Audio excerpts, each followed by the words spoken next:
Assalamualaikum warahmatullahi wabarakatuh. Sobat Teladan, tahukah Anda, kekayaan Indonesia dengan populasinya yang terus bertambah dan lokasi geografisnya yang beragam memerlukan upaya bersama untuk mengatasi permasalahan lingkungan, terutama sampah yang semakin meningkat. Simak fenomena ini. Kementerian Lingkungan Hidup dan Kehutanan menunjukkan bahwa Indonesia menghasilkan 34,85 juta ton timbunan sampah pada tahun lalu 2022. Dari total tersebut ada 12,13 juta ton sampah per tahun yang tidak dikelola. Kita akan lihat sama-sama di sini bagaimana Indonesia saat ini darurat sampah. Tentunya sekolah sangat berperan untuk menjadi bagian dalam mengatasi permasalahan ini dan menjadi agen perubahan berkelanjutan untuk mewujudkan lingkungan sekolah yang sehat, bersih, nyaman, dan bebas sampah. Saya, Nina Agustin, Kepala MI Muhammadiyah Terpadu Harapan Kota Magelang, mencoba untuk membuat satu inovasi baru, yaitu manajemen Zero Waste School untuk mewujudkan lingkungan sekolah yang sehat, nyaman, bersih, dan bebas sampah. Langkah-langkah apa yang perlu kita lakukan? Simak penjelasan berikut. Langkah yang pertama adalah perencanaan program. Dalam perencanaan program ini yang dapat kita lakukan, yang pertama adalah membentuk tim gerakan peduli berbudaya lingkungan hidup di sekolah atau PBLHS. Kemudian yang kedua, kita dapat mengintegrasikan program Zero Waste School ke dalam kurikulum dengan membuat modul ajar proyek penguatan profil pelajar Pancasila dengan tema gaya hidup berkelanjutan. Yang ketiga, kita dapat mengadakan MOU atau kerjasama dengan bank sampah setempat. Dan yang keempat adalah kita dapat mengadakan sosialisasi program mengenai Zero Waste School. Langkah yang kedua setelah perencanaan program adalah pelaksanaan program. Ada 3 program yang dapat kita laksanakan. Yang pertama adalah reduce atau mengurangi sampah. Kegiatan yang dapat dilaksanakan yang pertama adalah membawa bekal sehat. Bekal sehat yang dibawa harus mengandung unsur 4 sehat 5 sempurna dan tidak boleh menggunakan kemasan sekali pakai. Apabila bekal sehat dibeli dari kantin sekolah, maka ayah bunda harus membawa tempat makan, sendok makan, dan juga gelas dari rumah karena ketersediaan makanan dan minuman yang dijual di kantin semua tanpa kemasan. Kegiatan yang kedua adalah kampanye Say No to Plastic.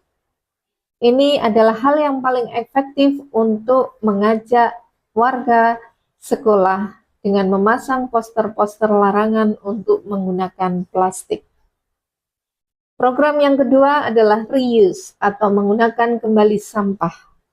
Kegiatan yang dapat dilakukan yaitu yang pertama menggunakan botol plastik bekas untuk media tanam.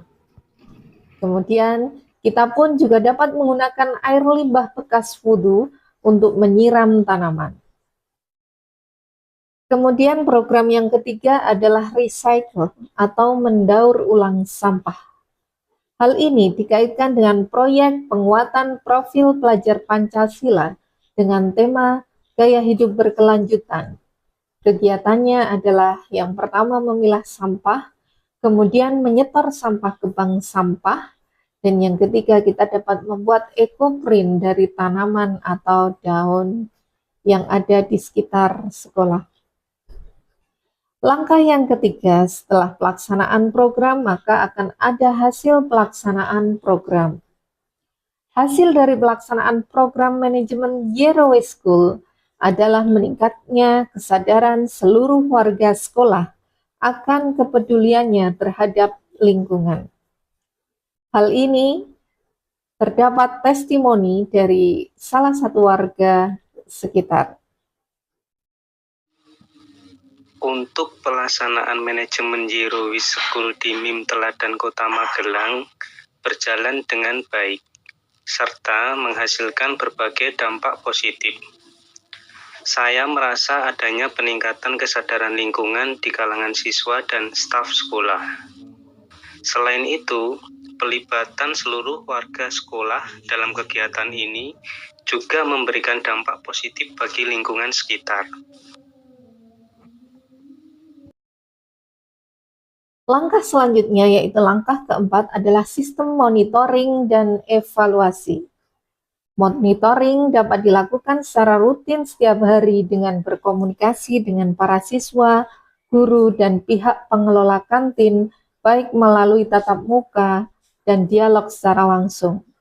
Sedangkan evaluasi program dapat kita laksanakan setiap bulan dengan mengadakan rapat koordinasi untuk membahas tentang kendala, masalah yang dihadapi, serta motivasi untuk selalu membangun teamwork yang solid. Langkah yang kelima adalah dampak pelaksanaan program. Program kegiatan manajemen Zero Waste School ini memiliki dampak positif bagi MIM Teladan Kota Magelang. Manajemen ini dapat menimbulkan budaya bersih dan sehat bagi seluruh pengguna sekolah, baik siswa, guru, ataupun orang tua siswa. Yang terakhir adalah perubahan sebagai akibat pelaksanaan program.